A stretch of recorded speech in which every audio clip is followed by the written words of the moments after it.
This is a video about taking charge of your sight and hearing loss and is set in both an optician's and an audiology department.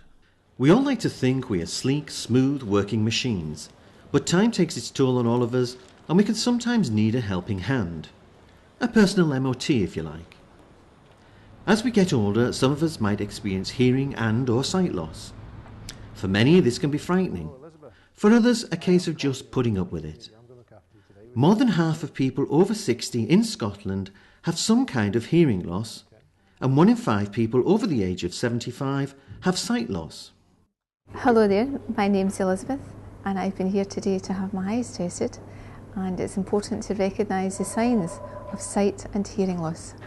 It's only when something goes wrong that we realise how much we rely on our sight and our hearing. For example, every year in Scotland, more than 240,000 people over the age of 65 will have a fall. Poor vision and hearing can affect balance, coordination and mobility. And falls can be related to sensory loss in some way. So what are the signs? Well, when it comes to vision, it could be having difficulty in seeing well with your existing glasses, problems reading your favourite book, or walking into things or knocking things over. Regarding hearing loss, are you turning the TV or radio up so loud family members or neighbours complain? Thinking everyone around you is mumbling and asking people to repeat themselves? Or relying on lip reading and facial expressions to try and get the gist of what people are saying?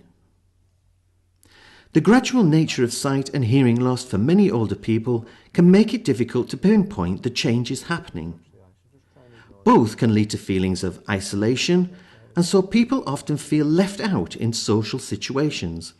So what action should you take if you detect possible sight and hearing loss?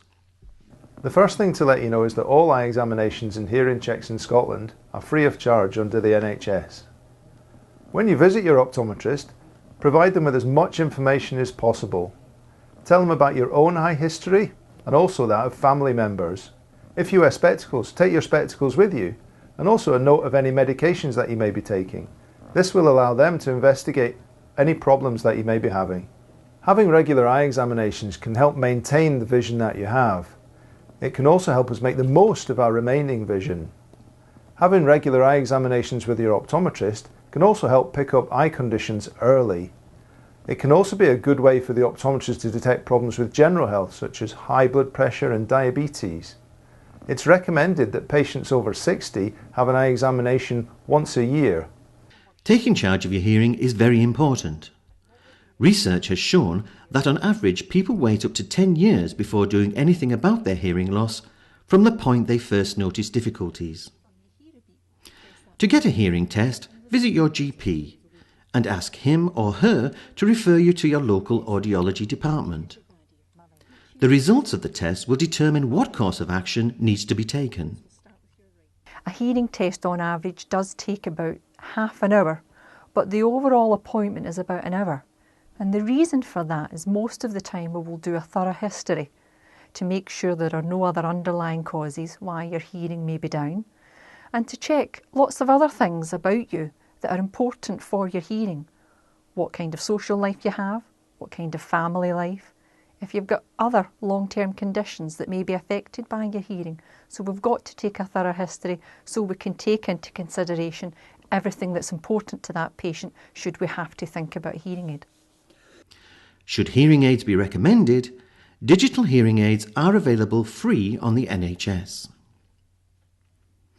Hearing aids are programmed to meet the needs of the wearer. They last about 5 years and need to be regularly maintained. It's worth noting that maintenance and batteries are free of charge for all NHS hearing aids. Hearing aids are also available from private high street dispensers at a cost. If you have a private hearing aid, check with your provider about what arrangements for maintenance are in place. It's important for people with hearing loss that those around them communicate clearly. So what should you do? Two-way communication is extremely important. There are some basic rules that everybody should try and follow. First of all, you have the person you're speaking to sitting comfortably. Hopefully, you have a room that's as quiet as possible so there is no other distractions. As much light as possible, so as they can see your face, your mouth. It's also important that you don't put your hand over your mouth. Taking charge of your sight and hearing not only means being able to see or hear better, but also knowing where to ask for help and support. If you have questions or concerns about sight loss, you can get in touch with your optician, contact your GP, or your local sensory impairment team. For general support or information, contact RNIB helpline on 0303 123 9999 or visit the website at rnib.org.uk/Scotland. For hearing loss, you can contact your GP or local sensory impairment team, or contact Action on Hearing Loss free information line on 0808 808 0123 or text phone 0808 808 9000 or visit the website at actiononhearingloss.org.uk/Scotland. This film has hopefully given you the information you need to recognise some of the signs of sensory loss, and more importantly, the knowledge of what you need to do to keep your own personal MOT up to date. This was a joint production by the following organisations: RNIB Scotland, Action on Hearing Loss Scotland. Made with TVI Vision. Special thanks to Black & Lazar's Optometrist, Gillane Street Sensory Centre, Glasgow, and NHS Forth Valley. This DVD was funded by the Scottish Government.